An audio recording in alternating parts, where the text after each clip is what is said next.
দর্শক, আমি এই মুহূর্তে দাঁড়িয়ে আছি নড়াইলের মাছপাড়া বাজারে আয়েশা ফার্মেসি। এখান থেকে অভিনব পদ্ধতিতে একটু আগে একটি চুরির ঘটনা আমরা এখানে উপস্থিত হলাম। আমরা কথা বলার চেষ্টা করব। ভাই, আপনাদের এখানে কি চুরি হয়েছে এই বিষয়ে আপনি একটু বলবেন? হ্যাঁ, আমাদের এখানে চুরি হয়েছে সকাল 7:15 এসে আছে এখানে সব ঝাড়ু টাড়ু দিয়ে টাকার ব্যাগ এখানে রেখে পানি আনতে গেছিল। সেই মুহূর্তে কে বা কারা আমাদের এখান থেকে 2,82,000 টাকা ব্যাগের ভিতর থেকে নিয়ে গেছে।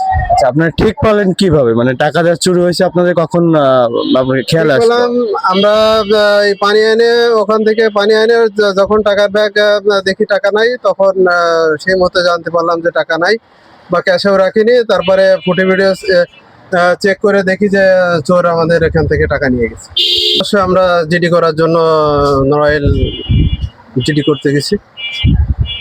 এখন আপনারা যে ফুটেজ পেয়েছেন, এই ফুটেজ গুলা কি মানে দেখার পরে আপনাদের কাছে কি চেনা মনে হচ্ছে চোরটাকে? না, এমতো অবস্থায় আমরা চিনতে পারতেছি না, তবে চেনার চেষ্টা করছি। আচ্ছা দর্শক, আমরা আয়েশা ফার্মেসিটি, এটা হচ্ছে নড়াইল মাছপাড়া বাজারে একবারই স্ট্যান্ডের পশ্চিম পাশে। এটা খুবই একটা পরিচিত ফার্মেসিটি। এটা হচ্ছে চোর ভিতরে আসতেছে,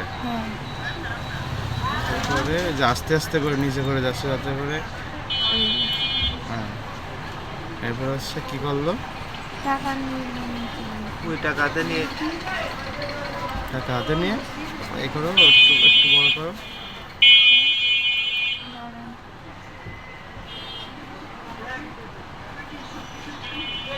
আজকে 28 তারিখ। হ্যাঁ, 28 তারিখ।